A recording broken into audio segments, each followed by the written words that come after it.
is an absolute disaster today, but it's fine.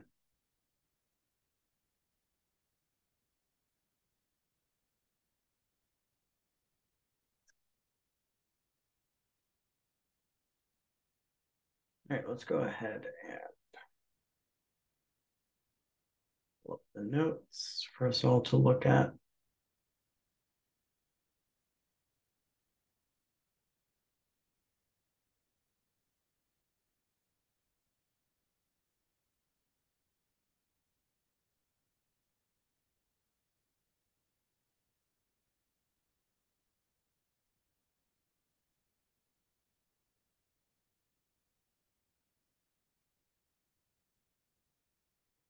And now we just chill and wait.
Hey, Manic, welcome. Thanks, Zachary. We'll see if a few other folks show up, probably start around the 5, maybe. Okay, cool.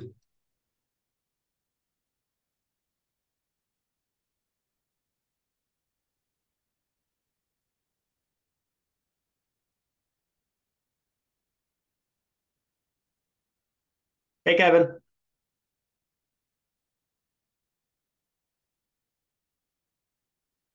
Eddie, hey, Hey, Zach. how's it going? Yeah, pretty good. How are you doing? Pretty good. I see we both have cats in the frame now. Yeah. Got my Nala up here. Choosing to live on a box? Yeah. She loves that box. She loves sitting on it.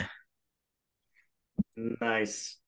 I was really confused by your water bottle or your what is that? Coffee thermos for a moment because Max was standing up, and so the black outline of it was perfectly overlaying him, and it confused the heck out of me for a moment. Nice. Sorry, I should have given some sort of warning, like coffee going in frame. It's fine. All right. We'll give everyone a minute or two, and then we'll just go through the notes, talk about it for a bit, and maybe make it a short session. I think this one is all about like considering when you've started making things too complex. And especially like over abstracting things. Yeah. Were you guys able to read through the book a bit up through chapter 9? Yeah. Yep, I did. Perfect. I thought the section, I don't know if it's how it talked about it, but using like parent or super classes and like deciding when that's not a good idea, like when you should just put the functionality in the parent instead of making like a sub class that does that. Yeah, and yeah, it's definitely like there are some things that are good about doing it, but also like what is the level of over abstraction when you have the relationships? Yeah. Because a relationship can exist, but in some cases it's okay that it does. Also, welcome, Vlad. So, Hello, everyone. all right, well, it's the two. So I'll go ahead and start just going through the outline and spitballing. If you guys have a particular area you want to talk about more, feel free to chime in. So chapter 7 was basically talking about abstraction and how abstraction interacts with our code. So the first part basically explained like software systems are layers, and each layer should provide a unique abstraction towards it. If we want to go back to Fast AI, it had its layered API system, where the bottom layer was a very complex API designed to give you freedom to most anything. And then you had the mid-level API, which tried to simplify a lot of the bottom complexity, and then the highest level API, which had the main goal of abstracting everything possible for a simplistic interface, but with a complex implementation. The red flag it mentioned over here in chapter 7 was when you have similar abstraction levels with, or when you have similar layers to an abstraction with extremely similar abstractions, you have an issue with class decomposition, and rethinking how that class is designed is probably a good idea. There were some opinions on pass-through methods in this chapter. Sort of saying that pass-through methods generally aren't good. They show an overlap in class responsibilities. There's not really clear responsibility division between whatever we're passing through. And so as a result, this is a sign of overlap. I disagree with it partially. There are times when pass-through methods are beneficial, especially when you're dealing with other implementations. You're not going to be able to avoid that pass-through method. Like if you make a wrap around PyTorch, you're going to have to deal with pass-through methods that pass through PyTorch, right? With Accelerate, you have Torch distributed data parallelism. We need to be able to let users pass through to the DDP spawner, essentially, that spawns this distributed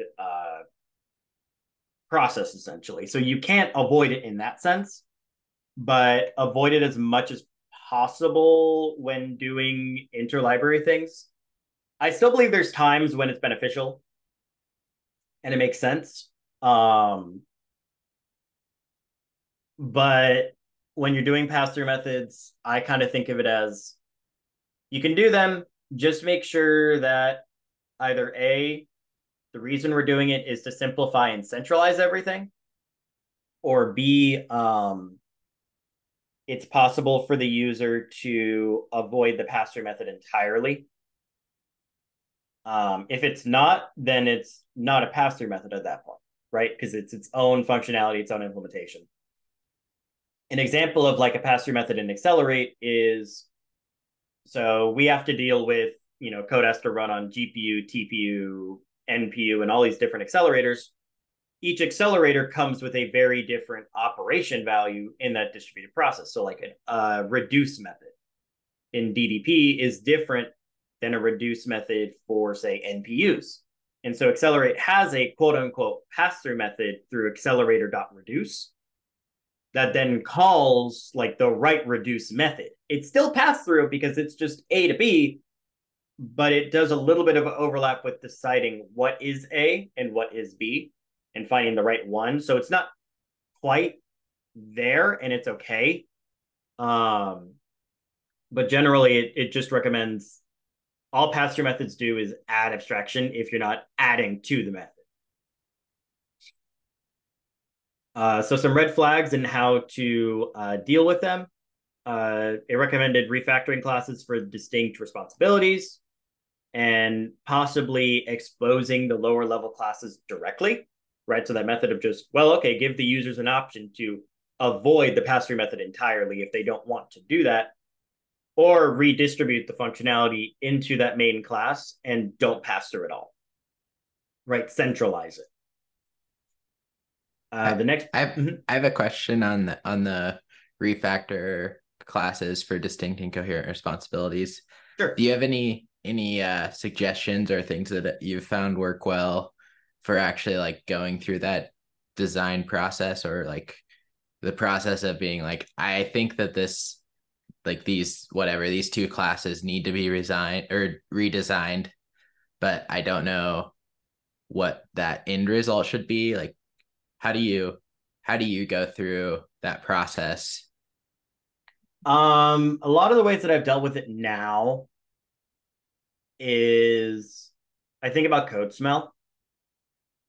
If it smells off, then I entertain the idea, and I basically try and rebuild the class as though the old class didn't exist. Right? There's certain patterns that are going to exist, that have to exist, and you're going to be biased towards re-implementing the exact same class. Right. But if you try not to, you should be able to find more of those relationships, and then you can figure out what to pull apart and what to bring together. Yeah, that kind of goes back to the like design it twice idea. I feel like that's kind of what I do today too, is just like basically redesign it. And I feel like I'm just like brute forcing my way to a solution. I was wondering if you had any like, if you did anything else to like reduce the number of iterations in that process, or if that's just kind of that is just a process that you have to kind of iterate through. It just is a process. Like, I know it says design it twice. This is like, I think chapter 10, it talks about design it twice. And the basic premise is never go with your first solution, try and do it again.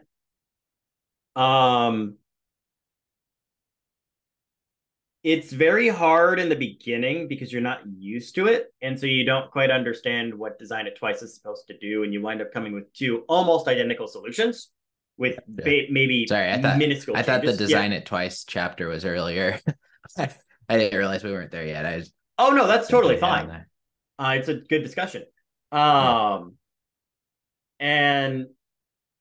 at first you'll just sit there and it's like these two almost exactly the same things, and you're like, well, this is a waste. This is worthless because like I didn't really do anything different. Stick with it for a few iterations, and then suddenly you'll start realizing why it matters. When I think about anything, is part of the idea of that to like come up with very different implementations. Like, I guess what it kind of reminds me of is when you're ensembling models, like if two models are basically the same thing, then an ensemble is not really going to do much. But if they get to their results from very different implementations, then like it actually matters a lot more. Yes. That you're ensembling them. I don't know. That's what it kind of reminds me of. No, it's quite literally that. And the other part of it too that I try and think about is your first design. Generally, you should like there's a chapter that talks about thinking before you actually code, right? And you should think carefully about like how you want this interface to go, how you want it to work. I don't follow that at all. I follow how I would want to do it first, get the code there. Then my second iteration is as a user, how would I want this code to be? And then the third iteration is how can I clean this so that if there's errors, it's easier to recognize. Sometimes 3 comes in, sometimes doesn't. We're not all perfect. Some things are quick bug fixes that you forget to do things on. But generally, I think about, okay, solution for me very quickly as an expert in the framework. And then I'll try and put myself in the perspective of someone a month into the framework. Would it make sense for them to use it? And if it does, is it simple enough that they don't have to go read 2 or 3 different references to understand what's going on? That second one I've actually found is a good time to also implement some tests, or like to start thinking about your testing and like how to actually work with it, because that's usually when you realize like, wow, that thing that I just made is horrible to work with. Like I can't even remember what I'm supposed to be doing with it, and I just created it. I usually do the test after the first one instead of the second one, because the first one is purely functionality. Because tests can be read as documentation, but they shouldn't. They're cool for people that want to go read the code, but people read English. People don't read code. Yeah. So tests are there as your protection of this code works. So that way, when you do the refactor and you do the second implementation, you now know that nothing has changed in between the two and you're still on track. Yeah, that makes sense. I haven't worked with enough code bases that do good tests to where I would count them as like part of the documentation per se, because I haven't worked with frameworks that do that well enough. And yes, that includes Fast AI. And even transformers. Like our tests aren't bad in like transformers and accelerate and whatnot, but I don't like the idea of studying off of them because they're not meant for clarity. They're meant for testing functionalities. Right. And so you should really be relying on good documentation to help you. And then the test is there if you have a specific niche case that you want to see if they're testing for. Or just to make sure your stuff still works. Or to prove a bug. Like yes. Add if a bug exists, to prove a bug. Yep. If a user opens a bug report, it gets added as a test. Always. I just wanted to say before you continue, Zach, sure. I also find it really useful when designing client-facing APIs to use Copilot to see what the Copilot envisioned for this kind of, if you started invoke a certain functionality in your framework, specific way, how Copilot imagines it to be, and see if this is confirming your working hypothesis or not, or maybe even you get some more ideas of how it could be implemented. I didn't even consider that, but I think I've autopiloted doing that. Because generally, like Copilot, I don't have it write the entire class, but I do pay attention to like how it drafts logic. Strictly for me, it's looking for errors most of the time. But even if I like come up with the function itself, write the function name, it's a good function name if Copilot can write a good doc string about it. You know, be another way to think about it if we don't necessarily want it to touch code. Yeah, that also probably is kind of going back to the reducing complexity. It's like if Copilot's able to figure out what that function is supposed to do, then your user is probably going to be able to do something similar without even having to read the doc string, but just like in their head. Yep. Absolutely. Very good point, Vlad. All right. The next part talked about interface duplication and specifically like whenever duplicating code, duplicating abstractions. It's acceptable if and only if new methods and new classes that are similar have their own significant functionalities. So this would be like type dispatching for dispatchers, method choosing, and invoking other functions based on arguments where identical signatures are acceptable. So for instance, this goes back to like the accelerate point of, we have 4 different ways that we can call reduce depending on the type of hardware that we're training on. This is interface duplication that we're adding to the scope of accelerate and then hiding it behind an abstraction layer. It's acceptable because they're needed. It's dispatching in a sense of we're dispatching based on each device and then trying to wrap it in one basic interface. The thing that I don't like with dispatching in Python is documenting them and understanding where the dispatch is being involved in is very hard to do. Even with like the FastAI version, the FastScore version, there was a dispatch library, I believe, at one point for Python that was getting some popularity. It still repeats code in a sense of your IDE can't find it easily because it relies on decorators, and decorators hide abstraction because all you basically get to read is the decorator. Which, goes into the next point. Decorators introduce shallow abstractions. So what it means by this is if you have like a very basic decorator that just modifies one value, that's a very shallow decorator. It's a very shallow class. Just modify that one value anytime you need to, because generally most decorators in that sense are only used once or twice, but because you think it's twice, it should be a decorator, which is not the case. Just merge it into the class directly if you need to. Is decorator in this case, is that like in Python the Yep. like the at above? Yep. Okay. Same concept. Okay. Yeah. Decorators like that exist in most languages, I think, or at least object-oriented languages. A case where this is the opposite. In Accelerate, we use an idea for basically rerunning your training loop every time, reducing the batch size until something actually fits on your GPU. So like you can start training with a batch size of like 10,000. And then after iterating a few times and hitting CUDA out of memory, it'll find like, oh, you can run a batch size of 2. So we're going to do that. It's a decorator. It's only used once because in the trainer, it's used only in the training loop. But the decorator is there for good reason because that's not something we can do without the decorator, with being a simple to use interface for everyone else. So there, the decorator is important. Also because the logic in the decorator is much more than just changing an argument. We check if like CUDA out of memory hits. We then clear the cache and then reduce the batch sizes. It's adding some like reasonably complex functionality, and it would be annoying to have to like put that into like a training loop somewhere.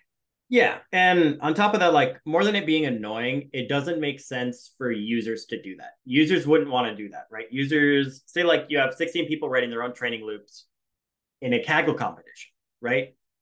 People aren't going to want to like have to add 12 lines of code and check it every single time. They're going to want to be quick, have quick iterations, and just use a decorator that does it for them and go, this is my training loop class or training loop function. Decorator here, boom, I'm done. But that then depends on like, well, okay, does the stuff you're working on have to happen in the function? Can it happen like on the stack level? And you're dealing with like memory allocations of where things are happening. There's a lot of a lot of complexity in it. So like the general rule it has here is fine. It is by far and large not the law, though. Then it starts talking about interface versus implementation. And basically, a class's interface can be complex, or a class's interface can be as simplistic as it should be, and the interface can hide all the complexity that it needs to.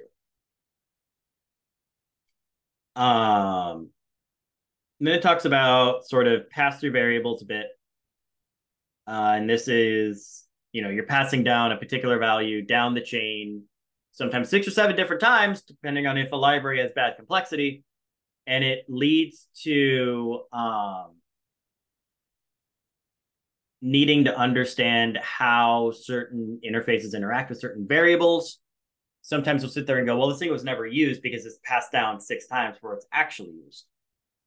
The different idea it recommends is using a context object to store global states like this. Like if it's being passed and used like 16 different ways, keep it in a global state. The example I have here is the accelerator state. It follows a singleton pattern, which is a Python anti-pattern, which generally, given the anti name, are things you shouldn't follow. And basically what happens with a singleton is the class itself is stored as a dictionary. And anytime you instantiate the class, that dictionary never changes. It's instantiated once, those values are populated, and then it's static for the rest of it. You can change values as needed, but it will always reuse that same state. And so now you have a global object with global variables, but you never had to use the glob value, and you didn't have to like worry about non-local and local. It's just a reference object for you to use at any point throughout any time in the library, as long as it's been instantiated once. And I put a link to the source code in here for you guys to go and look at it if you want to. It has changed a little bit, but you can see sort of the partial state and accelerate state in here, and all of the magic for it happens on the init with this shared state and just checking if we're not initialized yet. And then we go through and populate this shared state. Otherwise, that's it, and you're done. And it will just maintain and keep what's happening, because the shared state is a class attribute. It is not a parameterized attribute. I'm not sure quite the right word for that, but it's not an attribute made after the init. It's an attribute directly to the class definition. And so if it gets updated, it will point to the same values every single time. And then we had design infrastructure and complexity. And basically the part for here is for a design element to provide a net gain, it has to eliminate some complexity that will be present otherwise. That was the big focal point of it. How I translated that is basically, if you're going to abstract an interface, the abstraction must not be more complex than what you're originally doing. It has to alleviate the complexity and make it simple for the users. And no matter what, that simplistic API for the users also cannot add more complexity. That doesn't mean like add a new parameter, add a new config. That's fine. But it can't have like random quarks that get passed that aren't documented, or it doesn't make sense to have the quarks there. If you add complexity there, then that's a bad code design, and you shouldn't be doing that. All right, so then chapter 8 basically talked about how you should pull complexity downwards, right? So the interface should be very simplistic, and then as you get more and more into deeper implementations, then you should add the complexity of your code.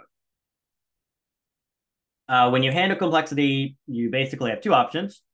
Let the user deal with it and have a sometimes more difficult API as a result, or handle it internally inside the module.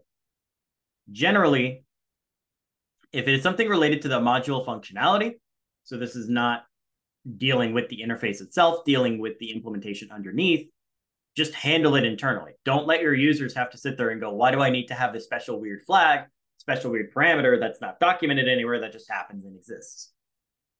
Everything should have a reason and must have a reason to exist. If you want to expose certain arguments for users to config, create a config class that is well documented of what's going on and just have a good default so that way they don't ever have to think about it. And so in that same vein, it talked about always, always, always prioritize having a simple interface for users to interact with over a simple implementation that winds up being very shallow, and you have like 6 different things that have to happen for one thing to happen. Sort of like how we were talking about last week when we were talking about, I think, Google Cloud or something like that, where you had like 6 different interfaces to do just one thing.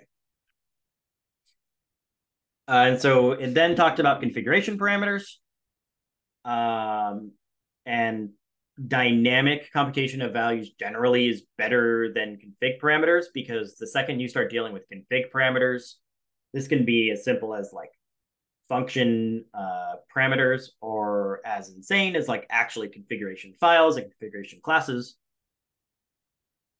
Classes and values and config parameters can always become outdated and always need to be deprecated. Dealing with things internally, that's easy to fix because that's not a user problem. That's what we deal with.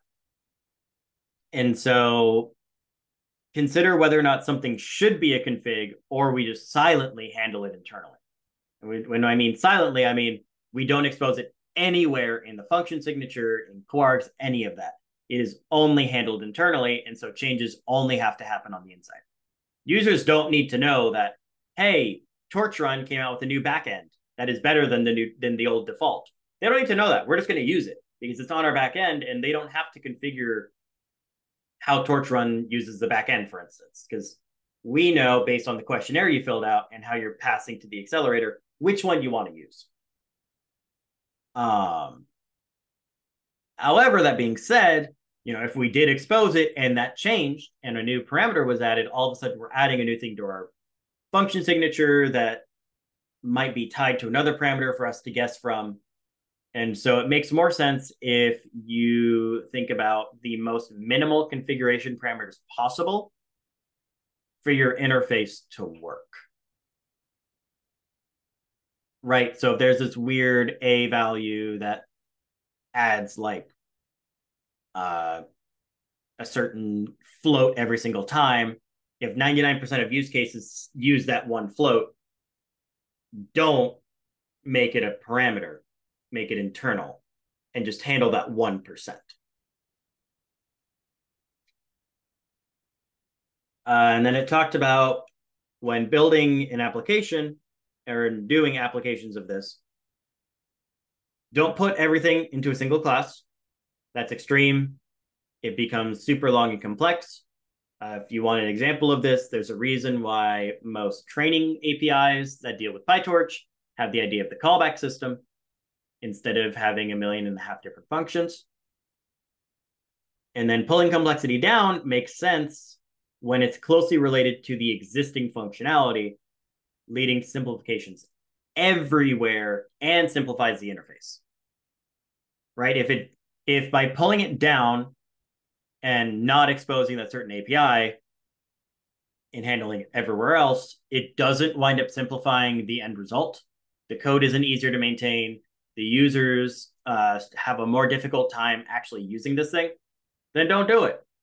These things aren't laws set in stone, right? They're just ideas to help you make your code more readable and usable.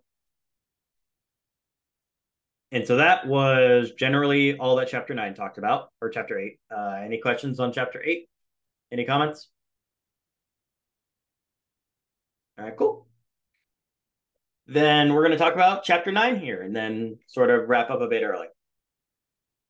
So Chapter 9 talked about when you should subdivide your classes, right? When should that abstraction happen? When do you create this division of responsibility? And there's a few challenges when you think about whether something should be together or separate. Extreme case, dry, right? Dry is subdividing code every time you repeat yourself. Well, you do that, but you're creating more and more interfaces, and you find it harder to know just what's going on in any given moment. right? And suddenly you're going down the chain of 16 different function calls, and ta-da, now you've made the simple interface as complicated as it possibly could be. On top of that, if you do subdivide, generally additional code could be needed to deal with the maintenance between your two abstractions. And it's sort of a balance of how do I simplify it and divide this into a different abstraction that, as stated earlier, still provides a net gain across the board. And, when it comes to separation, right, the drawbacks of it, if you have two modules that are truly separate, they do not rely on each other at all, there's no code being passed between, then it's good. They should be separate because there's a separation of responsibilities there. If they're dependencies of each other, though, that's not good because now you're separating things that have code relating to each other. It's harder for users to track down just what something should do because you've separated ideas across classes or across files. And you're adding to the learning curve because now for me to understand A, I have to go understand B. And if we continue that, right, to understand A, I could have to understand B, which could have to understand C and D and E and F just to understand what A is doing. And that's not a good interface. Users are confused by this. And there's a number of libraries that do this. I mean, Transformers does this to a certain extent. Lightning does this. FastAI does this. It's unavoidable. Sometimes you just have to balance it with well-documented code of why it's happening, right? Put comments in the code to explain why we need to do this thing. Because now no, go ahead. I was just going to ask, so I have a use case that I'm thinking of here where I have two microservices, which are going to have they have to talk to each other. So there's going to be some sort of dependency between the two. Mm-hmm. How does something like this tie in when you have microservices that are supposed to be talking to each other? Like, I don't know, where should that dependency, like, I guess they're going to be separate, assuming that they're actually, like, there should be two separate microservices. Mm-hmm. So I don't know. I guess I'm just wondering, like, how do you deal with something like that? It's gonna add complexities just by being a microservice in the first place, I guess. So what it's mostly talking about here is implementation of them, right? Because microservices can talk to each other and, work with whatever is being sent between them. Mm-hmm. But if microservice A is directly inheriting and utilizing microservice B as part of microservices A's implementation, then it should be separated between microservice A and microservice B. Like microservice, I don't remember. There shouldn't be any inheritance between one and the other, is what you're saying. Yeah. If there is inheritance, then just make it one thing, right? If inheritance could happen there. But if they need to communicate with each other, then it makes sense to separate them. Right. Okay. And on top of that, like, it's again, one of those things where, like, it's a case by case, right? I forget if we've already talked about it or not, but, like, think about how Transformers implements every single model. They don't repeat themselves, or they do repeat themselves, sorry, every single time. And so every model implementation relies on the same base code and repeats every single code around it. And so separation can make sense if the separation and, like, this sort of repeat yourself pattern and, not abstracting these things, either A, makes sense functionality, right? Because you want these to talk to each other, because that's how services work like that, microservices, or the benefit of, like, code clarity or just using the interface makes more sense. Right? When Transformers was starting out with this whole model API design, there was like 5 or 6 different models that they had. And so you're repeating a lot of this code, but suddenly when it scales up to like 100 or 200 models, you're repeating yourself, you're repeating the same abstraction, things rely on each other. but it scales with it because you designed the system smart. And so it's okay to have one and still have the other. Just it comes with certain design choices you have to think about. And okay, well, where do the similarities lie? Can I abstract the similarities for them to both use, but understand that like maybe the implementations do two different things, and so they're allowed to still exist, right? Because if the result is the same and they're doing the same thing, you separated something into two different things that do the exact same thing, and it doesn't make sense. Yeah, that makes sense. Yeah. Like if they don't give you the same result, even if they have like 90% of the same code, but you need it to happen one after the other as a separate module, then keep it. If it doesn't, make it a flag and then just call it the same thing twice. You know, there's a million different ways for you to think about it, and it's a matter of like usability as well. Because if the user is never going to use that, it's only happening behind the scenes. As long as it's maintainable, it doesn't have to be perfect. It just has to be maintainable. Which is why, like, you know, the red flags it talks about here, disagree with them slightly, right? Because repetition of the same code is a red flag, indicating the need for better abstractions. Not necessarily. If repeating the same code outweighs the clarity lost by abstraction, then you shouldn't do it. Right? Just because you've repeated something 4 or 5 times, if it's like one line of code there, right? Don't abstract that. Leave that in. That's there for a reason. Don't hide it behind a function call. But you know, if it's like a complicated bit, then sure, you can. And then also if you have like chunks of code that have to have like 2 different files open and understanding like A, B, A, B, A, B, that is a very good red flag of perhaps you over abstracted because whatever interface you made isn't readable to the user very easily, and it just doesn't make sense to have it there as a result. And then the last little bit of the chapter talked about function size. So when you break a function into smaller ones through abstraction, you shouldn't sacrifice its independence, right? The whole reason we're breaking up into a function is I should now be able to call this function in more than just this one place, right? It should be used in 4 or 5 different places. It can be used independently of everything else. And it has a reason for existing as an abstraction. Don't just abstract something because the function is, you know, 200 lines long, but everything in there is only called once. That doesn't lead to more readability. That leads to less readability. Right? It's okay to have a function that's 1,000 lines long if everything in there is exactly what it should be and it's not used anywhere else. And so as a result, not even as a result, just sort of on the same vein, the depth of the class is more important than the length.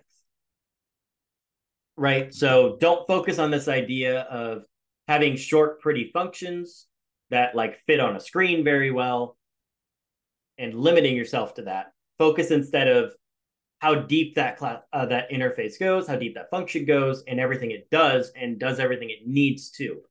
Don't over abstract for an arbitrary metric. Go as deep as possible and then abstract based on what makes sense on the function you are writing. And so it sort of talks about at the end, you know, this whole book is basically designed around reducing complexity. And part of that comes with given a chunk of code and a code base, should you split things up? Should you keep them together? And what does that actually wind up looking like? And that was everything through chapter 9. Any questions or discussions you guys have on sort of this idea of ripping submodules apart?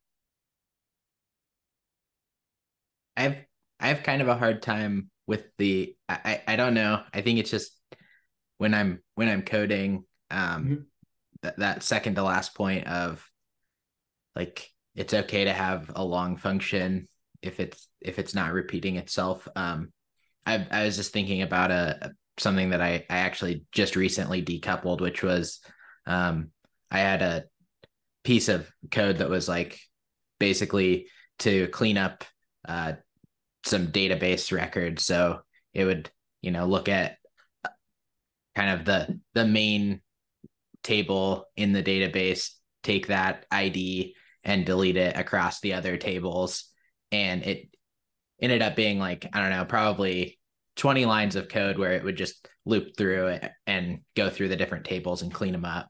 And so I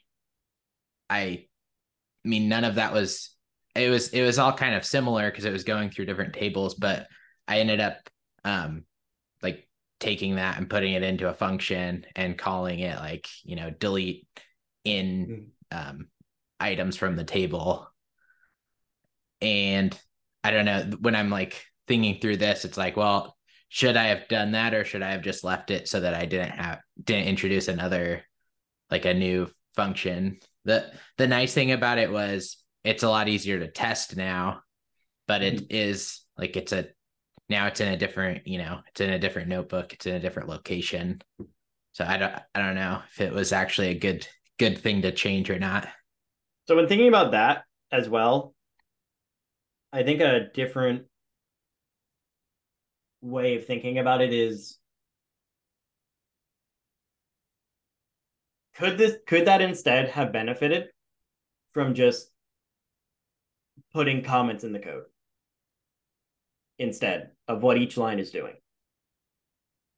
Right? Would that have benefited instead to where the clarity of what was happening outweighs the abstraction? Which, not calling you out on that, I do this as well. It's a very common thing because we forget about that. It's hard I mean, I guess what I'm kind of wondering about is like, how do you